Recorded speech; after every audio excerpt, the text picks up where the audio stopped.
And now, sitting in for Bob Lee, Steve Bunin. Welcome to a special New Year's Day edition of Outside the Lines. Sports Center coming your way at 7 Eastern, 4 Pacific.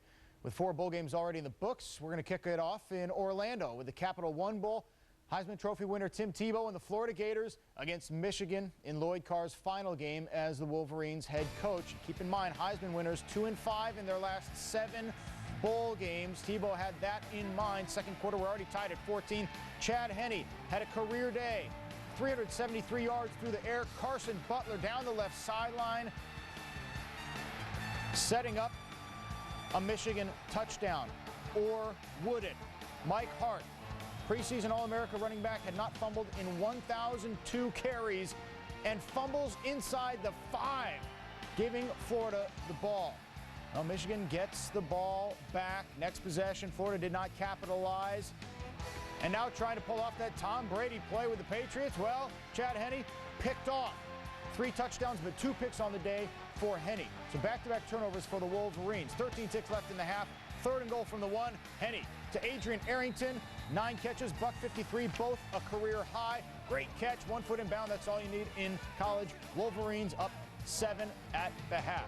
3rd quarter, 2nd and goal for the Maize and Blue, and Mike Hart, bang, 32 carries, 129 yards. It's a 2-touchdown lead for Michigan. But the Gators come right back. Tim Tebow out of the shotgun. 14th straight game with both a passing and a rushing touchdown for the Heisman winner. Ensuing Michigan possession, trying to get that lead back to 2 touchdowns. Hart inside the 5, and as he reaches for the goal line, the ball is knocked loose. 2nd fumble of the game, 1,000 carries coming in without one. Gators have the ball, 4th and 7. They got a punt. No, not for Urban Meyer. 4-0 in bowl games, and this is one of the reasons why. He is not afraid to throw the book at anybody. 1st down for the Gators. That leads to this. Tebow, 17 of 33 for 154 yards and 3 touchdowns through the air, 57 yards rushing. Percy Harvin in the 4th quarter from down 3 to up 35-31. Harvin, a career-high $165 on the ground. Next Michigan possession, it's Chad Henne, the senior, who along with Mike Hart and Jake Long came back for their final season, get their first bowl win, and send Lloyd Carr off with a W.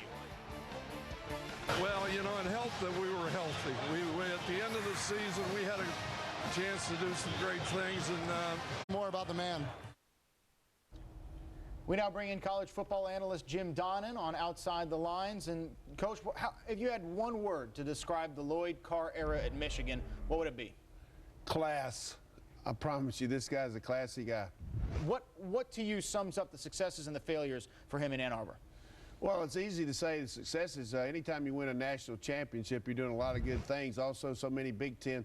As far as the failures, everybody in the Big Ten the last few years have been losing to Jim Tressel and Ohio State. I think he just picked a real tough time for Tressel to be hot and them cold. But any way you look at it, Lloyd Carr really has done more for Michigan than Bo Schembechler did. 6 bowl wins against 7 losses, but no Michigan coach has ever had more bowl victories. Many more bowl games to get to, and let's go to the Outback Bowl in Tampa, Florida, Wisconsin, and Tennessee.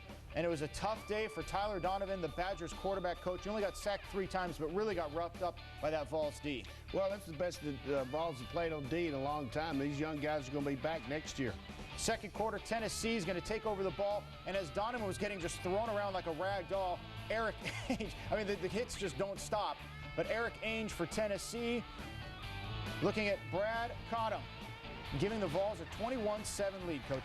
Well, Ainge is one of the best quarterbacks in the country. He just played in a tough league where the Heisman Trophy winner was the guy at Florida, but I promise you he's going to be a big-time pro prospect. Here's the head-scratcher. 6 minutes to go, down 4. You got a field goal and enough time to then get the ball back, and another field goal would win the game. Wisconsin goes for it. Donovan hammered one more time, and nowhere near a completion. Coach, we're going to get to you on that play in just a little bit. In the final minute, now Wisconsin needs a touchdown instead of a field goal that would have won the game. And Donovan picked off. Tennessee wins it 21-17. The Badgers go down. How about the Cotton Bowl? Darren McFadden and the Razorbacks taking on Chase Daniel and the Missouri Tigers, the number 2 and 4 in the Heisman race. First quarter, it's Tony Temple, not McFadden, but Tony Temple, who would set the Cotton Bowl rushing record. A 5'9" senior gives the Tigers the early lead. And then we turn to the wild hog formation, and Missouri really stuck it to Arkansas. Jim, what happened? Well, I think he just ganged up on the run and just dared them to throw the football, and they couldn't do it. But you got to realize this about Missouri. This is a team, you know, just a couple plays from being a national championship contender. And when that defense forces Arkansas to pass, good things don't usually happen. Casey Dick picked off by William Moore, 26 yards to the house, 28-0. It's 31-7, and then Temple. Again, not McFadden, but Temple. 24 carries, a Cotton Bowl record, 281 yards, and 4 touchdowns as Arkansas goes down. Yeah, this is Arkansas team that dismantled LSU, a team that's playing for the national championship. The Gator Bowl. Texas Tech taking on Virginia. Lots of time for the Cavaliers to prep for that Red Raiders offense. And Michael Simpson, the longest rush ever by a running back in bowl history. 96 yards. Cavaliers up 16-7. They're in control in the first half, but the Red Raiders, you know they can score quickly, and they did. Fourth quarter, 3 minutes to go. Now down just a touchdown. Darren Crawford, he's right through. We're tied at 28. 7 seconds left. The field goal to win it. Alex Trelica. Coach, how about those Red Raiders in the comeback? 2 years in a row they've come back. You look what they did to Minnesota last year, and it's just a tremendous win today. No question about that. And the Rose Bowl, presented by City, is underway. The Trojans on the board first. John David Booty with the early touchdown pass. Illinois, coach, the last 3-loss team to win the Rose Bowl was the '85 Trojans, and they're off to a rough start here. Well, you look at these USC right now, got all their players healthy, and they look like they did at the end of the year. This is an outstanding club. It was the biggest turnaround in the country for Illinois, but a long way to go for them against the Trojans. I want to take you back to the Outback Bowl, and again, the head scratcher of the day, Wisconsin, 6 minutes to go, 4th and goal. Why go for a touchdown and not kick a field goal? Well, I think the problem all day for them, they just couldn't move the ball. They probably thought they weren't going to get another chance. And, you know, I liked the call. I just didn't like the play call. I think you probably could have put Donovan on the corner. But, you know, right here he's just throwing it away. But, you know, you can always second-guess everything. But Brett Bielema has got an outstanding start as a head coach.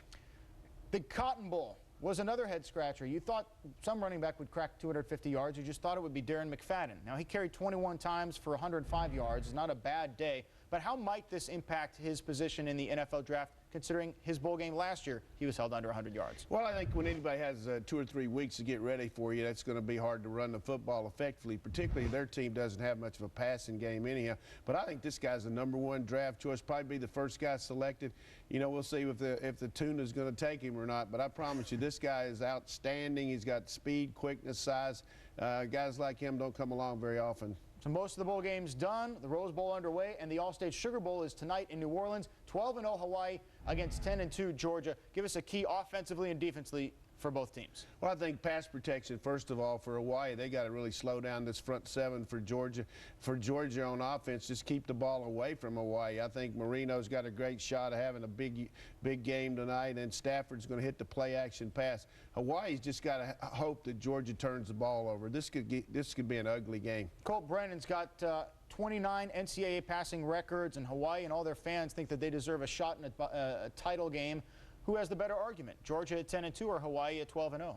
Well, anytime you're undefeated, you certainly got to look at your record and what you've been able to do. But I think Georgia certainly will prove tonight they're a lot more powerful team. And you look at the way the WAC's played so far. Boise State got destroyed by East Carolina, and Nevada just got thumped by a really good at the end of the year team in New Mexico. And both of these teams really played Hawaii close. So I think Georgia gets after them tonight. A lot of people think this will be the best game of the day. It has already been an electric day for the bowl games on New Year's Day. Jim Donovan, we appreciate you joining us on Outside the Lines. Glad to be with you, Steve.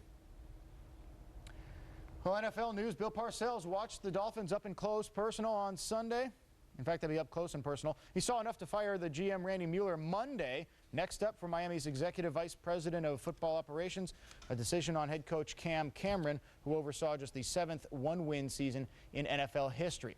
ESPN.com senior NFL writer John Clayton joining us now. John, the last coach of a 1-15 team lost his job, Carolina's George Seifert. What is Cam Cameron's future with the Dolphins? It's still under review. The process started at around noon today. Doesn't have the complete endorsement of Bill Parcells. They're going to continue talks on Wednesday. Whoever is the coach in Miami, knowing Bill Parcells' resume, what would you expect him to do with the #1 overall pick? My guess would be that they're either going to try to trade down, which I think Bill Parcells, Dorsey. Randy Mueller fired yesterday by the Dolphins. Brian Billick fired by the Ravens. Who is Baltimore zeroing in on? Well, they're starting to at least compile their list. There's nothing real definitive yet, but certainly, even though the defensive coordinator and Garrett are two of the main guys. Giants got a lot of confidence from playing everybody and playing well against the Patriots this weekend, but how costly was the decision to play those guys? Well, they lost a safety in Craig Dahl, who went on injured in Tampa Bay.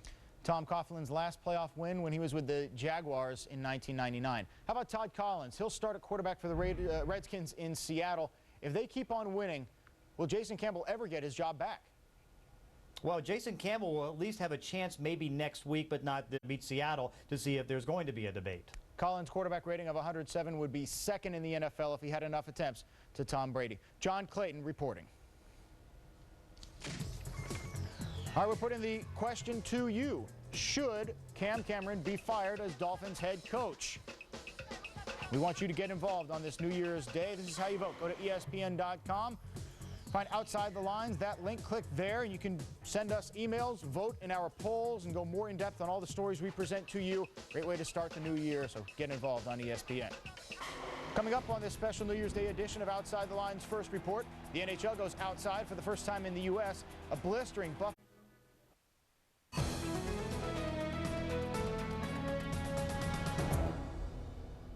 How does the biggest and most successful football program in the country find inspiration from a teenager who stands less than 5 feet tall? When that young man battles daily with bone cancer, a learning disability, a home life without a father or enough money to breathe easy, turns out it's not that hard. Shelley Smith has the story.